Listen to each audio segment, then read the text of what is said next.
선한목자교회 주일 2부 예배에 오신 모든 성도님들을 주님의 이름으로 환영합니다. 이제 곧 예배가 시작됩니다. 챔버팀의 찬양 연주가 진행되는 동안 옆 사람과의 대화는 삼가주시고 기도로 예배를 준비해 주시기 바랍니다. 핸드폰 전원은 꺼주시거나 진동 모드로 전환해 주셔서 모든 성도들이 다 함께 은혜로운 예배를 드릴 수 있도록 협조해 주시기를 바랍니다. 감사합니다.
왕이신 하나님, 예배하는 우리가 오직 주님만을 높이고 주님의 이름을 찬양합니다.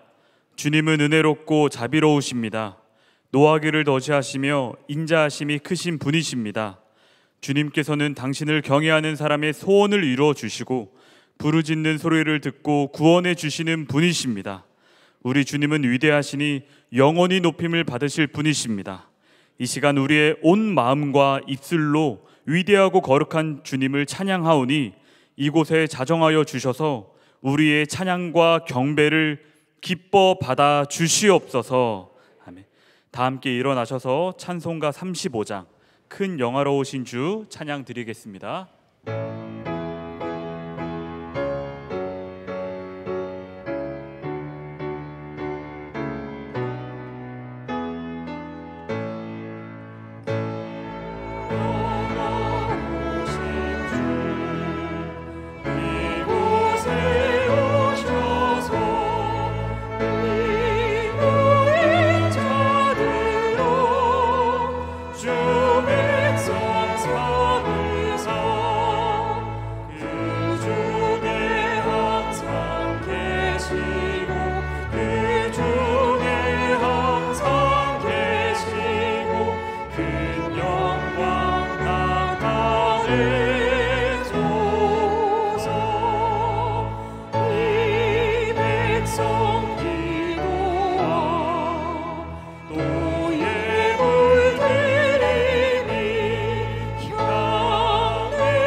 다 함께 사도신경으로 우리의 신앙을 고백하겠습니다. 나는 전능하신 아버지 하나님 천지의 창조주를 믿습니다. 나는 그의 유일하신 아들 우리 주 예수 그리스도를 믿습니다. 그는 성령으로 잉태되어 동정녀 마리아에게서 나시고 본디오 빌라도에게 고난을 받아 십자가에 못 박혀 죽으시고 장사된 지 사흘 만에 죽은 자 가운데서 다시 살아나셨으며 하늘에 오르시어 전능하신 아버지 하나님 우편에 앉아 계시다가 거기로부터 살아있는 자와 죽은 자를 심판하러 오십니다. 나는 성령을 믿으며 거룩한 공교회와 성도의 교제와 죄를 용서받는 것과 몸의 부활과 영생을 믿습니다. 아멘. 모두 자리에 앉으시겠습니다.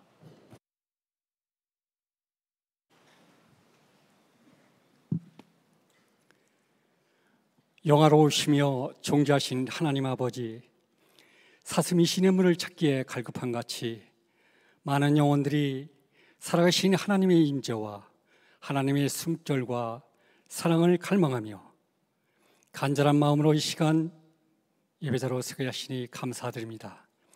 오늘 드려지는 예배가 구원받은 자의 감격과 그동안 베푸신 은혜에 감사하며 온 마음과 정성을 다하여 오직 하나님의 영광만 드러나는 최상의 예배가 되기를 간절히 소망합니다.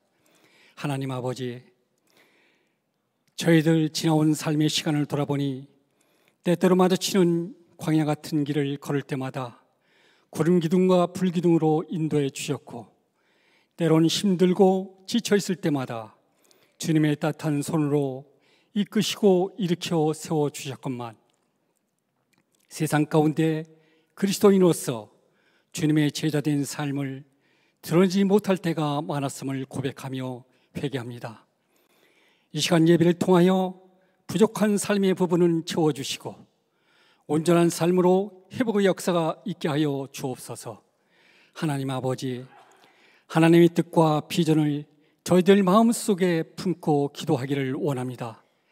하늘에서 뜻이 이루어진 것 같이 이 땅과 마음 가운데 하나님의 나라와 의가 확장되고 성취되기를 간절히 소망합니다. 이 나라와 이 민족 한국교회를 긍휼히 여겨주시고 축복해 주셔서 우리 모두가 은혜 입은 자로서 진리의 말씀을 잘 준행하여 하나님의 뜻과 비전을 이루는 큰 통로자가 되게 하여 주옵소서. 사랑의 하나님, 귀한 원로 목사님, 건강하신 모습으로 단위에 세워주심에 감사드립니다. 오늘 전하시는 생명의 말씀을 통하여 저희들의 영육의 눈이 밝아지고 하나님의 음성에 귀 기울이며 우리의 피난처 되시며 요사 되시는 하나님의 날개 아래 거하는 삶을 결단하는 예배 시간 되게 하여 주시옵소서. 특별히 시간 간구하옵기는 2024년 서울 4차 로잔대회를 준비하시면서 지난 7.14 기도 대성에 모든 성도님들과 한국교회 목회자들이 참여하여 뜨거운 찬양과 말씀과 기도로 연합하게 하시고 주님의 은혜 가운데 모든 진행이 순적됨은 성령님의 역사인 줄 믿습니다. 앞으로 로잔대회를 통하여 한국교회 영적 대각성과 대부흥의 역사가 일어날 줄 믿고 간절한 마음으로 기도로 연합하게 하여 주시옵소서. 할렐루야 찬양대의 천사소리와 오케스트라의 찬양 연주, 성도님들의 고백을 함께 올려드리니 흠양하여 주시고 각 처에서 예배를 돕는 모든 손길들 하늘의 상급으로 채워 주시옵소서. 모든 환경과 여건을 뛰어넘어 진리 가운데 우리를 자유케 하시며 중보자 되시는 예수님의 이름으로 기도드립니다. 아멘.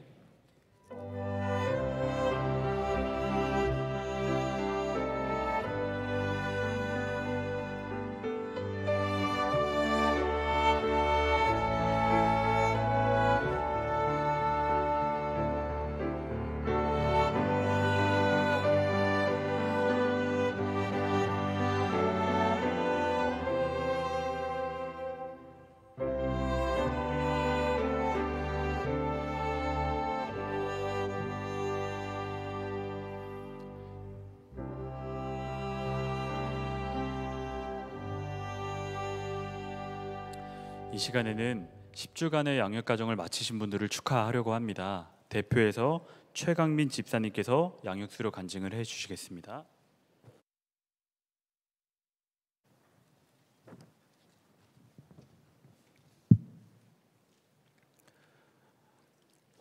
저는 모태신앙자입니다. 장로님, 권사님이신 제 부모님의 믿음을 물려받아 하나님이 제 인생의 주관자이심을 고백하며 나름 신앙과 믿음의 기본이 있다고 생각했습니다.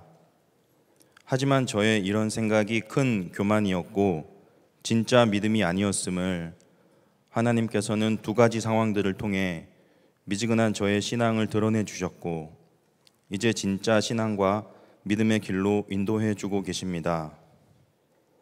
첫 번째 상황으로 저희 가정에 재정의 고난이 찾아왔습니다. 유복하지 못했던 탓에 물질에 욕심이 많던 저는 직장을 다니면서 부동산 재테크를 했고 생각보다 순조롭게 돈이 벌렸습니다.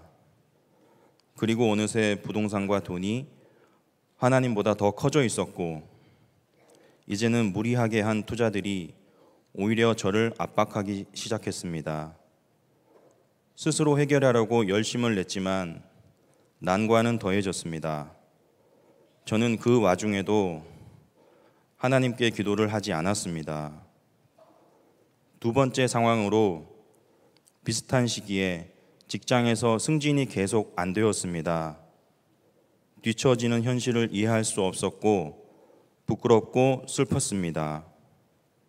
그래서 제 아내와 함께 작년 7월부터는 매일 온라인 새벽 예배를 드리고 기도를 했습니다. 그러나 올해 초 인사에서도 제 이름은 없었습니다. 자존감이 급격히 떨어졌습니다. 좌절감이 커질수록 주님에 대한 원망도 입 밖으로 나왔습니다. 동시에 다가온 고난과 슬픔 속에 몸부림치고 있던 지난 1월, 온라인으로 목사님의 설교를 듣던 중에 내가 나를 사랑하느냐 라는 말씀 대목이 있었습니다. 그때 주님은 저에게도 물어보시는 것 같았고 결국에 저는 네 라고 대답하며 눈물을 흘렸습니다. 내가 예수를 부인했던 베드로와 다르지 않음을, 선택적 예수를 쫓던 사람임을 알게 해주셨습니다. 시작된 10주간의 양육 1주차, 당신은 행복하십니까? 에서 저는 하나님과 관계가 끊어진 삶, 그로 인한 문제들이 보여 눈물을 흘렸습니다. 지난 3월 하나님은 주일 예배 시간에 친히 음성을 들려주셨습니다. 실패를 딛고 다시 일어서라. 깨어진 조각들을 버리는 것이 아니라 십자가 안에서 재창조하시는 토기장이 하나님이 너의 삶을 회복시킬 거야. 너를 포기한 적이 없다. 목사님의 뜨거운 설교 중에 제 마음속에 잘 참았다 라고 하시는 크고 강한 주님의 음성에 뜨거운 눈물을 흘렸습니다. 저희의 재정은 지금도 힘든 중이지만 주님은 지난 4월, 5월에 큰 산과도 같은 두 가지 문제를 극적으로 인도하시고 길을 내어 주셨습니다. 또 승진에 대해서도 주님은 큰 깨달음을 주셨습니다. 예전 출석교회에서 안수집사 직분을 2년 동안 거부했던 기억이 떠올랐습니다. 세상 승진은 그렇게 달게 원하였으면서 하나님 나라의 승진은 극구 사양했다는 것을 알게 해주셨습니다. 간증문 제출 후 7월 초에 회사 인사 발표가 있었습니다. 저는 어떻게 되었을까요? 이번에도 승진이 안 되었습니다. 진짜로 직장에서 꼴등이 된 것입니다. 무너지는 마음이었지만 주님은 말씀을 기억나게 하셔서 바로 설 힘을 주고 계십니다. 가정에서 아이들과 가감없이 이 문제를 나누었을 때 주님은 9살 딸의 입을 통해 저에게 큰 감동을 주셨습니다. 아빠는 회사에선 꼴등이지만 하나님한테는 1등이야. 그래, 이거면 됩니다. 하나님 우편에 서 계신 예수님 바라보며 저도 굳게 서서 주님을 찬양합니다. 염려, 근심, 불순종 덩어리인 저와 아내를 더 늦기 전에 광야로 불러주신 하나님, 더 멀리 가기 전에 지금 돌이켜 불러주신 하나님, 깨어진 그릇을 붙이시고 소생시켜 주시는 하나님을 찬양합니다. 집 떠난 탕자가 깨달아 돌아오기까지 사랑으로 기다리시던 아버지의 그 깊은 사랑으로 탕자는 눈물을 흘리며 아버지 품에 안깁니다. 주님 사랑합니다.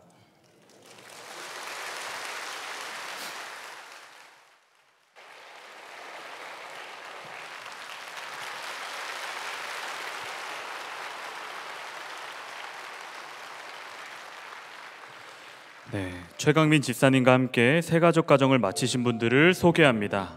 이봉화 집사님, 배혜정 집사님, 강인혜 집사님, 권혁주 집사님, 이경미 집사님, 조성옥 성도님, 정은주 집사님, 박성욱 성도님, 강우진 성도님, 양성열 성도님, 이여선 성도님, 안미옥 권사님. 자, 바나바는 십자가 목걸이를 걸어주시고 예수님의 마음으로 꼭 안아주시기를 바랍니다. 성도님께서 나오셔서 축복해 주시길 바랍니다.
다시 한번 크게 박수해 주시기 바랍니다. 이런 말이 있죠. 명확한 기억보다 흐릿한 잉크가 오래간다. 기록이 훨씬 더 오래 간다는 거예요. 여호와께서 모세에게 이르시되 기록하라고 그랬어요. 기록하지 않으면 너희가 다음 세대에게 전달이 안 되어서 하나님이 어떤 일을 너희에게 행하셨는지를 모르게 될 것이다. 단지 우리만을 위한 것이 아니고 다음 세대를 위해서 하나님의 역사를 기록하라고 말씀을 하고 있는 거죠. 제가 여기서 강조하고 싶은 건 뭐냐면 예수동행 일기는요, 예수님과 동행하기 위한 도구예요. 그릇이죠. 새벽에 일어나서 말씀을 묵상하고 그것을 가지고 기도하고 순종해내는 것, 이것이 가장 중요해요. 하나님이 여러분들에게 주신 약속이 무엇인지를 여러분 아십니까? 기록하지 않는 사람은 여러분 모릅니다. 기록하지 않는 사람은요, 그거 가지고 기도하지 않아요. 왜요? 하나님이 주신 약속이 뭔지 모르니까. 약속을 기록하고 그것을 붙잡고 기도하는 사람에게는 반드시 그 기도의 응답이 주어지게 된다는 거예요.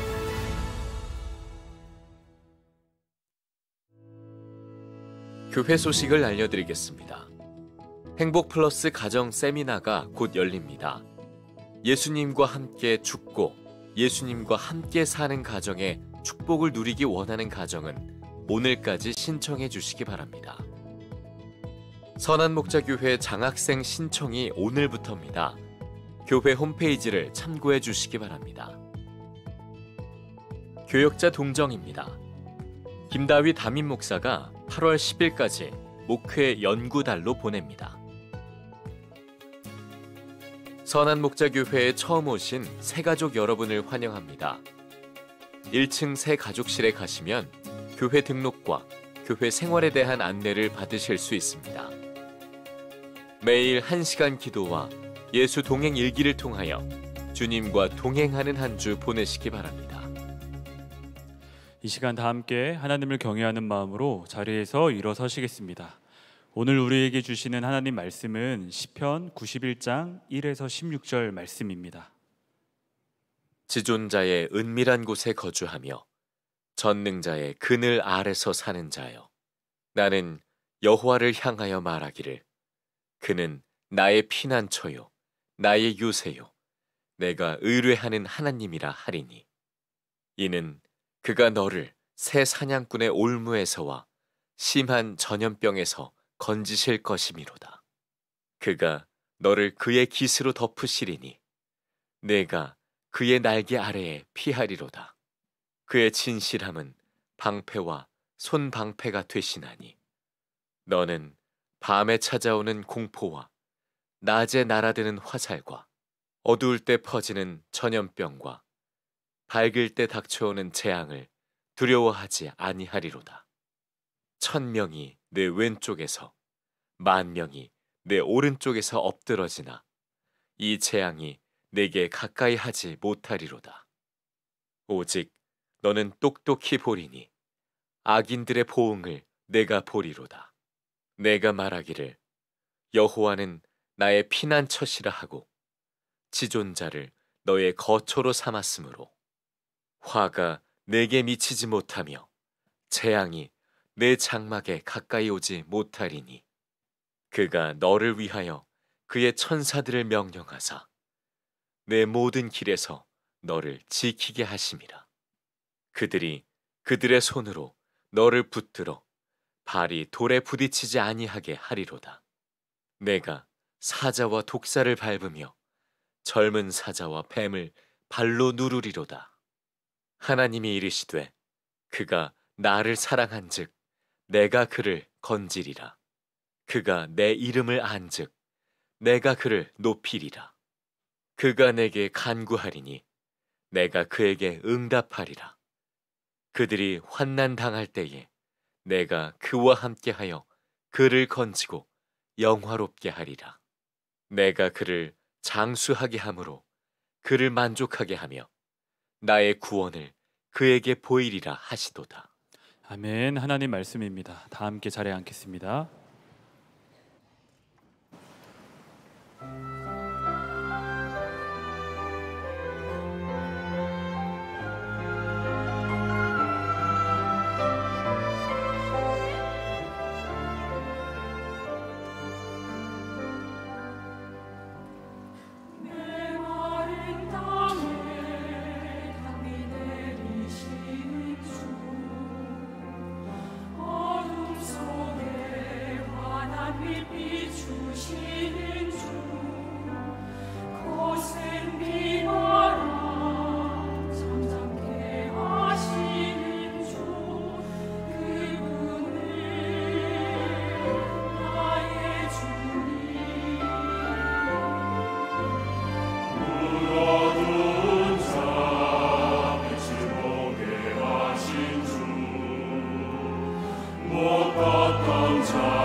네, 할렐루야 찬양대 또 오케스트라 귀한 은혜 받았습니다. 새로운 지휘자도 이렇게 돼서 너무나 반갑습니다. 선한목자교회 여러분 모두에게 진심으로 축복하고 또 감사의 인사를 전해드립니다. 제가 은퇴하고 난 다음에 나가서 교회 바깥에서 가장 많이 듣는 말씀이 어떻게 이렇게 좋은 목사님을 후임으로 모셨냐 하는 것입니다. 김다희 목사님 말씀을 듣는 분들이 교회 바깥에도 참 많이 있다는 것을 듣고 봅니다. 우리 김다희 목사님도 또 우리 장로님들도 교우 여러분들도 기도해 주시고 마음을 다해서 잘 섬겨 주셔서 은퇴 이후에도 예수 동행 운동 하나님의 은혜 가운데 정말 놀랍게 사역이 확장되어 가고 또 로잔 대회를 위한 준비도 잘 진행되고 있습니다.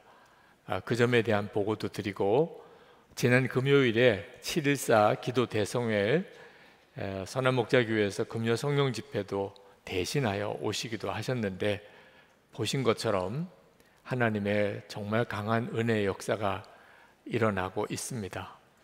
교우 여러분들이 기도 또 여러분들의 섬김 때문이라고 생각이 들어서 늘 감사한 마음을 가지고 있습니다.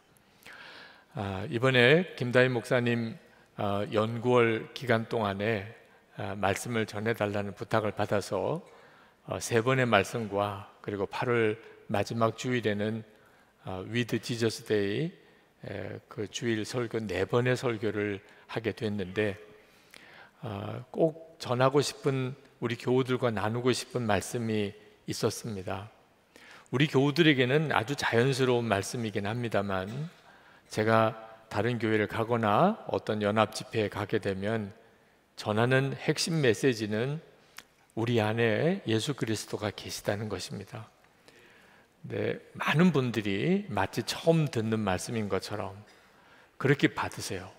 굉장히 놀랍기도 하고 또 그 점에 대해서 강한 충격도 받으십니다. 어느 집회 때 말씀을 전하고 돌아왔더니 거기에 메일을 보내신 분이 계셨어요. 그분이 어설프고 흐릿했었는데 목사님 말씀을 통해 예수님이 정말 내 안에 계시구나 그런 믿음이 생겼습니다. 오랫동안 저를 괴롭혔던 예수님이 정말 함께 계신가 하는 질문에 답을 얻었습니다. 그렇게 고백하시는 분들이 참 많으세요. 목회자들 중에도 그런 분들이 계시더라고요. 어느 지방에 갔더니 목사님 한 분이 꼭 식사 대접을 하시겠다고 하셔서 아침 식사 때 식사하시면서 그 목사님이 그렇게 말씀하세요. 그전에도 안 믿은 건 아니었는데 이번에 너무나 분명한 확신을 얻게 되었다. 예수님 내 안에 계시다는 확신을 얻게 되었다. 그래서 꼭 식사 대접하고 싶어 하신다고 그런 말씀을 하셨습니다. 하나님의 은혜의 역사가 참 크면서도 여전히 아직도 해결이 되지 않는 문제가 있었습니다. 그것은 예수님이 우리 안에 정말 계시다면 왜 내 힘들고 어려운 내 상황에서 주님은 역사를 안 해주실까? 그래서 예수님이 내 안에 계시다는 것을 말씀으로 확인하고도 또 예수님 없이는 자기가 이렇게 신앙생활을 할 수 없다는 사실을 이제는 인정하고도 여전히 주님은 정말 내 안에 계신가 의심하는 분들이 계시더라고요. 예수님께서 요한복음 15장 4절에 말씀하셨어요.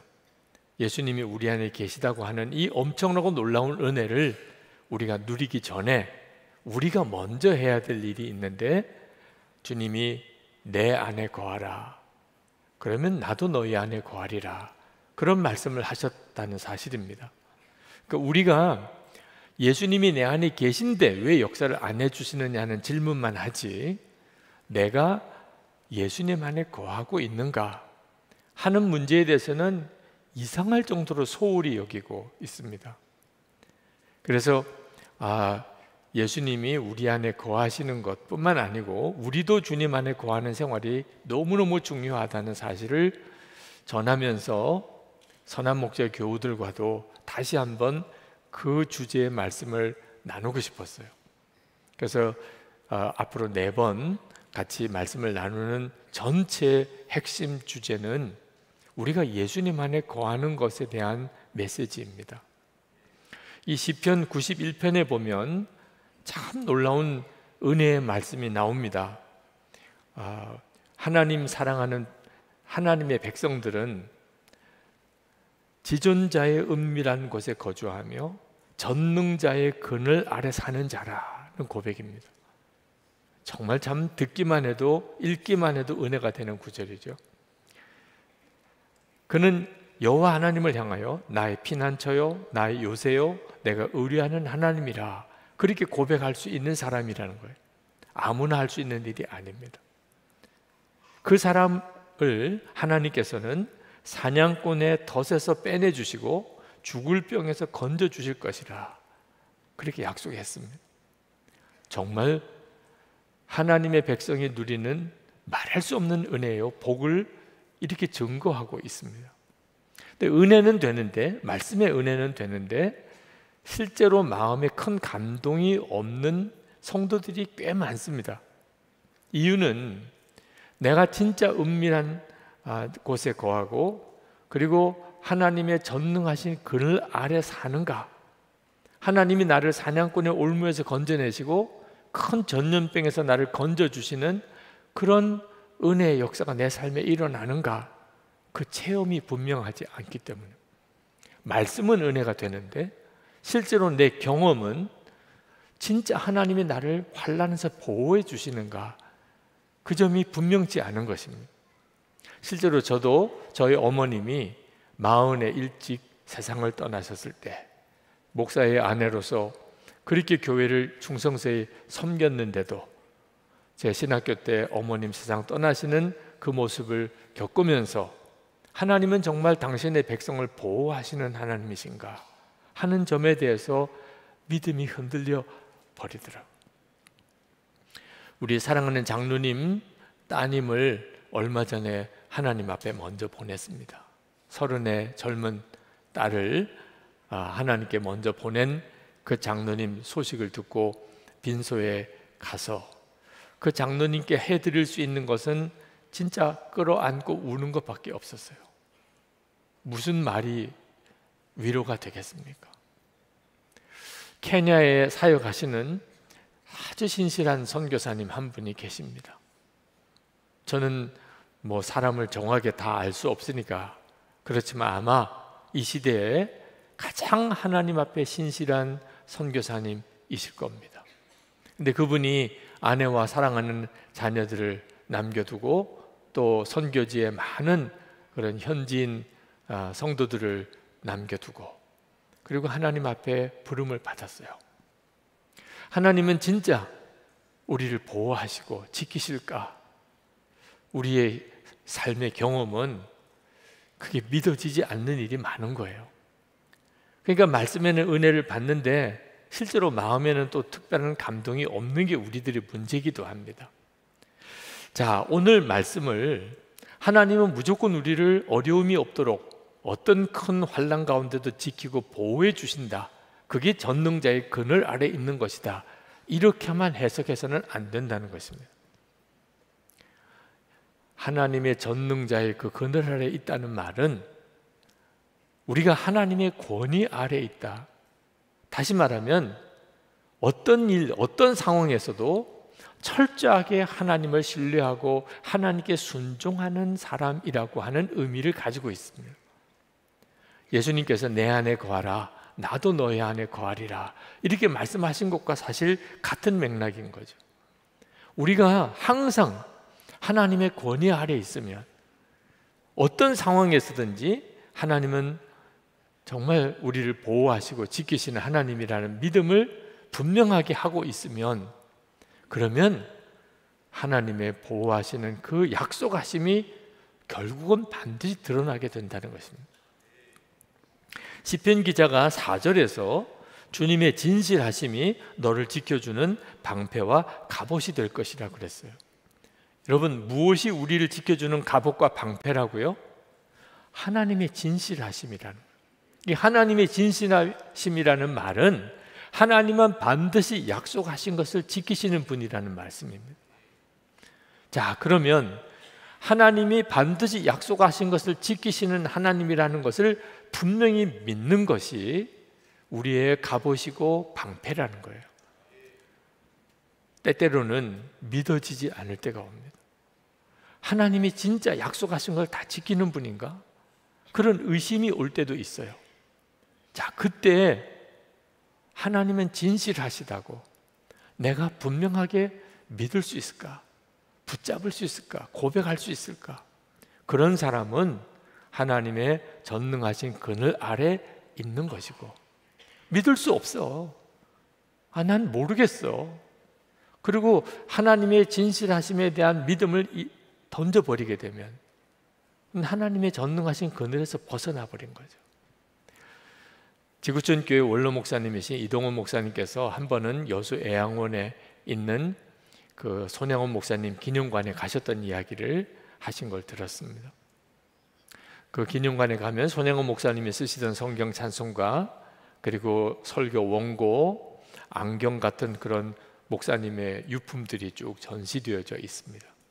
근데 그 유품들을 쭉 보시다가 헌금 봉투 하나가 전시되어 있는 걸 보셨어요. 헌금 액수가 1만 원이라고 이렇게 쓰여져 있는 헌금 봉투였습니다. 옆에 있는 애양원 목사님에게 이게 무슨 헌금 봉투냐 물었더니 그 목사님께서 손양원 목사님 두 아들이 순교했을 때, 공산당 청년에게 그렇게 죽었을 때, 그때 장례를 치르고 그리고 주일 예배 드릴 때 드렸던 감사헌금이라는 거예요. 그 1만 원이라고 그랬는데 이게 어느 정도 액수냐 그렇게 물었더니 목사님의 10년치 사례금에 해당된다는 거예요. 손양원 목사님은 두 아들이 순교한 그때 장례식 때 9가지 감사를 하나님께 드린 것으로 유명하죠. 근데 그것은 그저 말만으로 그랬던 게 아니었어요. 목사님은 그 주일에 하나님께 너무 감사해서 상상이 안 되는 액수의 헌금을 하나님께 봉헌했던 거죠. 물론 두 아들이 세상 떠난 날 밤에 손양원 목사님은 밤새도록 우시면서 잠을 이루지 못했다고 전해집니다. 손양원 목사님은 얼마든지 하나님의 보호하심을 부인할 수 있었어요. 그러나 손양원 목사님은 하나님은 진실하시다 하고 그는 고백했어요. 그리고 그것을 감사로 주님께 올려드렸어요. 이것이 전능자의 그늘 아래 거하는 사람의 믿음인 것입니다. 시편 91편은 하나님께서 우리를 두 가지 방법으로 보호해 주신다고 말씀합니다. 하나는 방패와 갑옷과 물샐 틈 없는 요새예요. 하나님의 권능을 말합니다. 어느 누구도 침범하지 못하도록 우리를 막아주신다는 거예요. 또 하나가 있는데 그것은 어미의 날개품이라는 것입니다. 4절 말씀에 주님이 그의 깃으로 너를 덮어주시고 너도 그의 날개 아래로 피할 것이니, 이건 하나님의 사랑을 말하는 것입니다. 여러분, 요새는 생각만 해도 든든하죠. 갑옷과 방패와 요새는. 악한 자가 공격에 올 때 요새는 우리를 능히 막아줄 만한 그런 힘이 있어 보입니다. 그러나 어미 새의 날개는 굉장히 나약해 보입니다. 그게 우리를 뭘 도와 보호해 줄만 하나 이렇게 느껴질만 해요. 그러나 새끼가 그 어미 날개 아래 있으면 폭풍우가 몰아치고 비바람이 불어도 그 새끼는 그렇게 편안할 수가 없어요. 그러니까 하나님이 우리를 지키고 보호하시는 데는 이 두 가지로 우리를 보호하신다는 거예요. 요새처럼 우리를 지켜주고 어미 날개 아래 품어주는 것처럼 우리를 품어준다는 겁니다. 많은 분들이 그게 사실이에요? 그렇게 질문합니다. 나는 그렇지 않은데요? 그렇게 말하는 분들도 있으세요. 그러나 우리는 하나님께서 정말 진실하시다, 하나님은 우리의 요새시고 어미 날개 아래 품어주시는 분이다, 의심할 수 없는 증거를 가지고 있어요. 그게 바로 십자가예요. 십자가는 마귀가 우리의 죄로 인하여 우리를 무섭게 물고 지옥으로 끌고 갑니다. 내 십자가는 우리를 완벽하게 보호해주는, 그 마귀의 공격에서 우리를 지켜주는 진짜 요새가 됩니다. 누구든지 예수를 믿기만 하면 그는 모든 죄가 사함받고 그리고 지옥 갈 수밖에 없는 자 천국 백성이 됩니다. 마귀가 손도 대지 못하는 거예요. 그러나 동시에 또 하나, 우리는 하나님의 자녀고 천국 백성이라는 믿음은 가지고 있지만 우리가 살아가는 동안에 수도 없이 우리는 슬픔에 빠지기도 하고 우리 자신의 부족 때문에 죄에 넘어지기도 하고 좌절하기도 하고 그런 게 우리의 또 모습이에요. 하나님의 자녀다운 그런 어떤 품성을 드러내지 못하고 아주 보잘것없고 부끄러운 모습으로 우리가 그렇게 전락할 때도 있어요. 그때 십자가의 하나님의 사랑은 우리를 끊임없이 품어줍니다. 그리고 다시 일으켜주세요. 주님의 품 안에서 그 십자가의 은혜 아래서 우리가 다시 일어날 힘을 얻어요. 그 십자가의 은혜에서 벗어나 있는 사람이 오늘 이 자리에 누가 있습니까? 십자가에서 하나님은 우리를 요새처럼 또 어미 날개 품 안에처럼 우리를 이미 품어주고 구원해 주셨잖아요. 우리는 하나님은 진실하신가? 약속을 반드시 지키시는 하나님이신가? 아멘인 거예요. 이 시편 91편에 나오는 모든 내용들은 사실은 이 세상에서 우리가 겪게 되는 일에 대한 것뿐만 아니고 앞으로 하나님 앞에 섰을 때 지옥과 천국이 갈라지는 그때 무섭도록 마귀가 사람들을 붙잡고 영원한 파멸로 끌고 가려고 하는 이 상황 속에서 우리를 보호해 주시는 완벽하신 하나님의 구원을 노래하고 있는 것입니다. 하나님께서 반드시 하나님의 자녀들을 보호하시는데 나쁜 일, 환난과 어려운 일 우리에게는 전혀 일어나지 않는다, 그런 말씀 아닙니다. 이 시편 91편에도 여러 가지 표현이 나오는데 새 사냥꾼의 올무라고도 나오고 심한 전염병이라고도 나오고 밤에 찾아오는 공포라고도 나오고 낮에 날아드는 화살이라고도 나오고 어두울 때 퍼지는 전염병, 밝을 때 닥쳐오는 재앙이라는 표현이 계속 나와요. 말할 수 없는 환난, 어려움을 그대로 드러내고 있습니다. 우리 중에 이 시편 91편에 나오는 이 여러 표현들에서 자유로운 사람은 아무도 없어요. 예수를 믿지만. 이 상황에서 우리가 하나님께, 하나님은 여전히 진실하시다, 하나님은 나의 보호자시다, 나의 구원자이시다, 이렇게 고백하는 그것이 바로 전능자의 그늘 아래 있는 것입니다. 하나님을 우리가 정말 사랑하면, 어느 순간에도 우리가 하나님을 사랑하면, 지금 여러분의 마음이 그렇잖아요. 그러면 7가지 약속을 하셨어요. 14절에서 16절까지입니다. 건져주시고 높여주시고 기도에 응답하시고 환난 당할 때 함께 하시고 영화롭게 하시고 오래 살게 하시고 구원을 보여주신다고 하셨어요. 그런데 15절 말씀을 한번 주목해 보면 좋겠습니다. 그들이 환난 당할 때 내가 그와 함께하여. 하나님이 사랑하시는 자, 하나님이 보호하시는 자도 환난 당한다는 거예요. 그런데 하나님은 어떻게 전능자의 그늘이 되어 주시나? 함께 해 주신다는 겁니다. 우리가 어떤 일을 겪어도 어떤 상황에서도 하나님은 우리와 함께 하여 주신다. 그 사람은 전능자의 그늘 아래 있는 거예요. 그는 반드시 하나님의 보호와 구원하심을 경험하게 됩니다. 한 번은 금요 성령 집회 때 어느 남자 성도님 한 분이 기도받으러 나오셔서 기도 제목을 기도 카드에 써서 저에게 보여주셨어요. 거기에 이렇게 쓰여져 있었습니다. 불의의 사고로 2 다리를 절단하고 의족을 착용하고 있습니다. 죽음 가운데 살려주신 하나님께 감사하면서도 그때 왜 저를 온전히 지켜주시지 않으셨는지 원망의 마음이 있습니다. 감사할 수 있는 마음 갖도록 기도해 주세요. 기쁨과 성령 충만을 허락해 주세요. 눈물이 콱 쏟아지더라고요.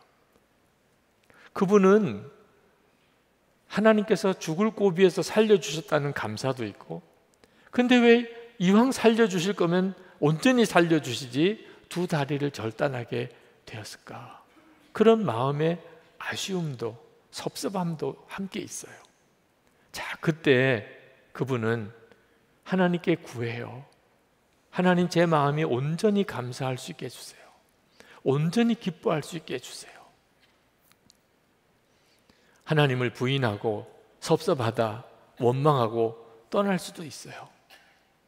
그러나 그분처럼 하나님께 온전한 감사를 회복하게 해달라고 구할 수도 있어요.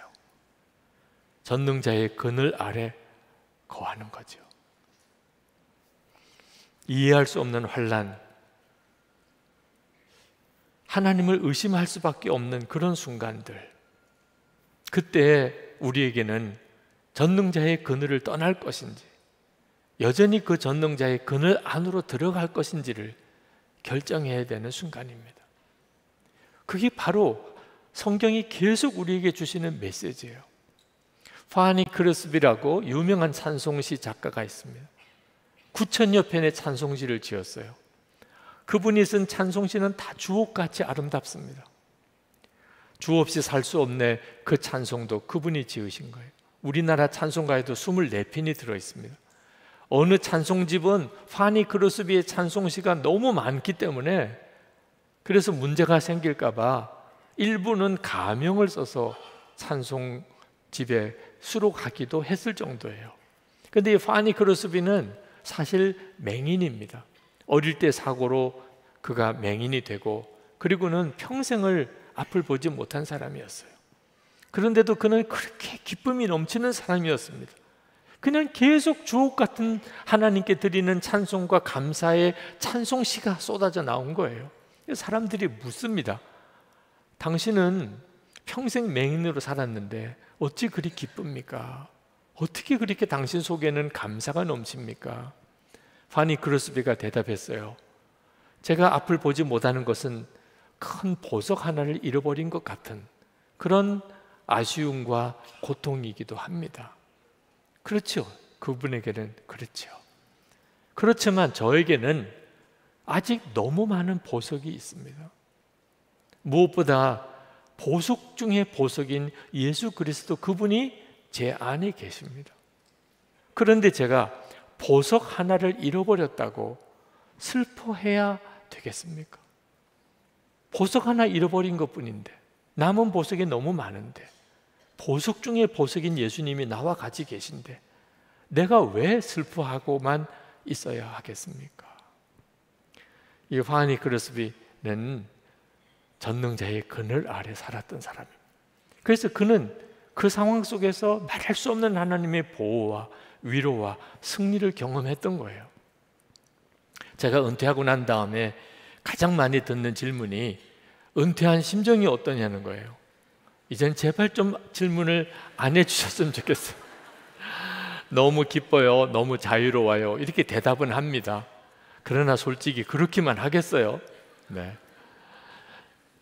제가 사택에서 이사 가는 날 작년 12월 14일 평생 교회 안에서만 살다가 이제 이삿짐 다 꾸리고 그리고 이삿짐 차가 떠나는 시간에 김다희 목사님, 또 우리 장로님, 부목사님, 사모님들 다 나오셔서 전송을 해주셨습니다. 그날 엄청 추웠어요. 왜 꼭 그런 날은 추운지 모르겠어요. 이삿짐 차가 나가고 저희 차가 이제 사택을 지나서 내려갈 때 그런 느낌이 들더라고요. 온실에 살다가 이제 거친 광야로 나가는 그런 느낌이더라고요. 정말 제가 은퇴한 이후에 지금 이제 한 4개월여를 지나면서 정말 성도들의 사랑을 많이 받았습니다. 김다희 목사님, 또 우리 장로님들, 교우들의 섬김과 사랑으로 은퇴 목사 중에 저처럼 이렇게 행복하게 사는 은퇴 목사 아마 없을 것 같아요. 그럼에도 불구하고 교회 안에 있는 것과 교회 바깥에서 다른 교회들을 섬기고 사역하는 일은 전혀 느낌이 다릅니다. 정말 그동안에는 저는 선한목자교회와 성도들의 사랑의 그늘 아래 지냈던 것 같아요. 근데 이제는 그 그늘을 벗어났습니다. 처음에는 좀 당황스럽기도 하고 적응하는 게 쉽지 않기도 했었습니다. 그렇지만 금방 깨달았어요. 아, 내가 이제 진짜 전능자의 그늘 아래 더 깊이 들어갔구나. 제가 그동안 목회하면서 여러분도 다 아시겠습니다만 나는 죽고 예수로 사는 복음을 전하고 늘 주님과 동행하는 삶을 강조했었어요. 근데 실제로 은퇴하고 나니까 저는 정말 주님만 바라보게 되고, 그리고 주님 품 안에만 들어가기를 원하게 됩니다. 그러면서 알게 됐어요. 아, 이 놀랍고도 크신 은혜를 하나님께서 은퇴라는 과정을 통하여 나에게 주셨구나. 처음에는 그게 얼마나 나를 힘들게 할까, 또 그 삶은 얼마나 어려울까, 그렇게만 생각했었습니다. 근데 하나님의 은혜는 더 놀랍게 경험되어지는 거예요. 물론 어느 교회에 가서나 다 환영받는 것은 아닙니다. 기뻐하고 환영해 주는 데가 많긴 하지만 어느 곳에는 전혀 반응이 없는 데도 있고요. 또 이따금 들려오는 말도 안 되는 비난의 소리도 힘들게 하기도 합니다. 그렇지만 주님의 은혜는 더 깊이 경험이 되는 거예요. 제가 만약에 이런 자세로 내가 선한목자교회에서 목회할 때 목회했었으면 얼마나 좋았을까, 주님은 얼마나 놀라운 일을 행하셨을까, 그런 생각이 들 정도예요. 여러분, 폭우가 쏟아지고 무서운 뜨거운 햇볕이 내려 쪼일 때 그늘이 있다면 아마 다 들어가실 거예요. 우리에게는 정말 그렇습니다. 우리가 이 세상 살아가는 동안 별의별 일들을 많이 겪지만 예수 그리스도, 그분이 우리와 함께 계세요. 그 예수님은 우리의 정말 전능자의 그늘이 되어 주십니다. 그래서 주님 안에 거하시라고 하는 거예요. 그리고 계속 주님 안에 거하는 삶을 살고 싶어서 매일 일기를 쓰면서 하루를 주님께 점검하고 다시 주님을 바라보고, 그리고 주님의 인도하심을 받는 거죠. 여러분, 정말 그렇게 사시기를 축복합니다. 세상이 만만치가 않잖아요. 그죠? 무슨 일이 어디서 벌어질지 모르는 상황 속에 있잖아요. 전능자의 그늘 아래 있지 않으면 우리는 살아남을 수가 없는 때에 살고 있습니다. 이제 우리 같이 기도하겠습니다. 여러분, 때때로는 하나님의 사랑에 의심이 될 때도 있습니다. 진짜 전능자의 그늘이 있기는 한 건가? 하나님의 그 은밀한 곳에 나는 진짜 거하는 그 사람 맞나? 맞습니다. 주님의 십자가의 은혜가 확실한 보증입니다. 우리는 이미 주님 안에 있고 또 주님 우리와 함께 계십니다. 여러분, 오늘 이 시간에 그 주님을 바라보시게 되길 바랍니다. 여러분이 어떤 저주와 형편에 있든지 두려워하지 마시고 오직 함께 하시는 주님을 주목하시기 바랍니다. 그리고 정말 주님께 순종의 걸음만 디뎌 보시기 바랍니다. 이제 우리 같이 기도하실 때 주님만 붙듭니다. 저는 전능자의 그늘 아래에 거하기를 원합니다.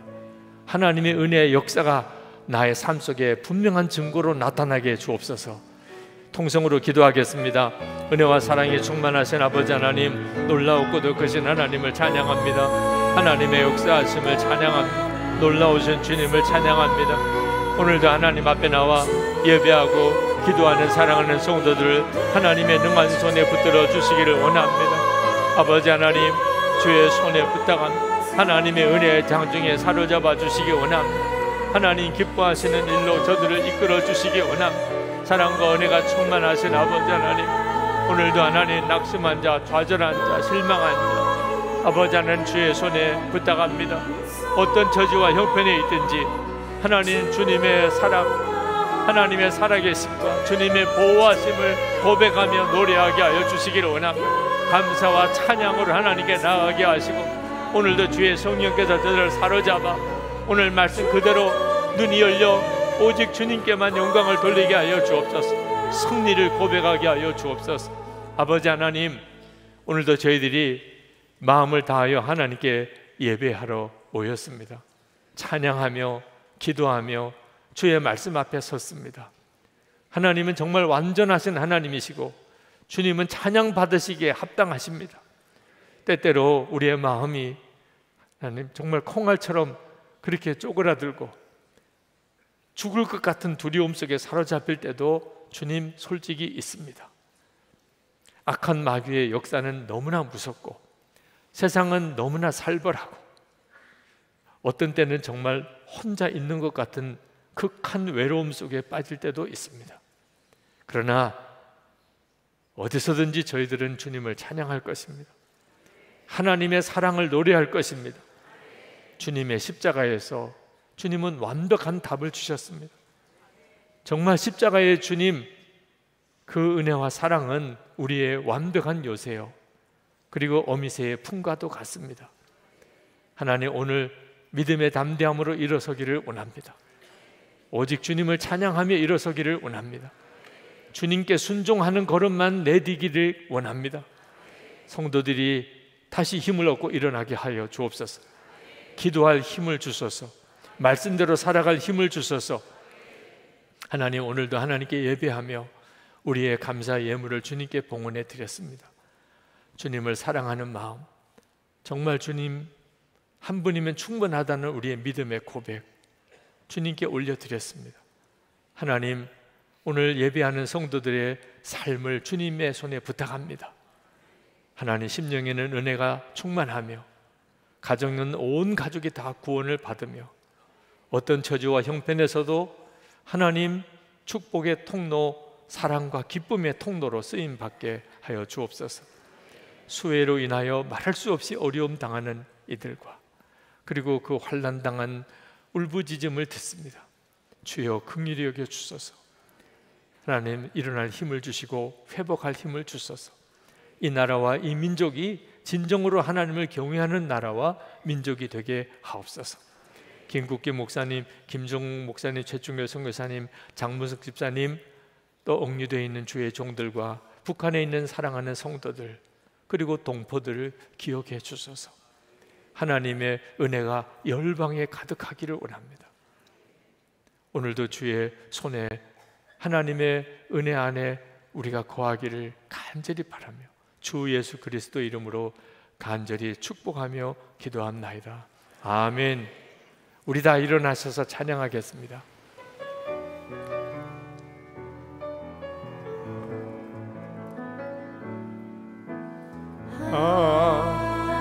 하나님은 우리의 피난처가 되시며 환난 중에 우리의 힘과 도움이시라. 너희는 가만히 있어 주가 하나님 되갈지어다. 열방과 세계 가운데 주가 높임을 받으리라. 너희는 가만히 있어 주가 하나님 되갈지어다. 열방과 세계 가운데 주가 높임을 받으리라.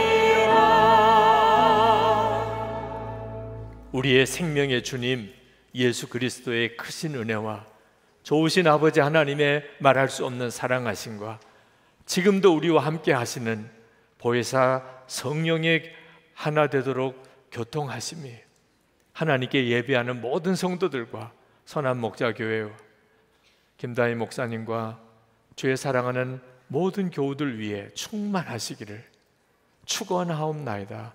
아멘.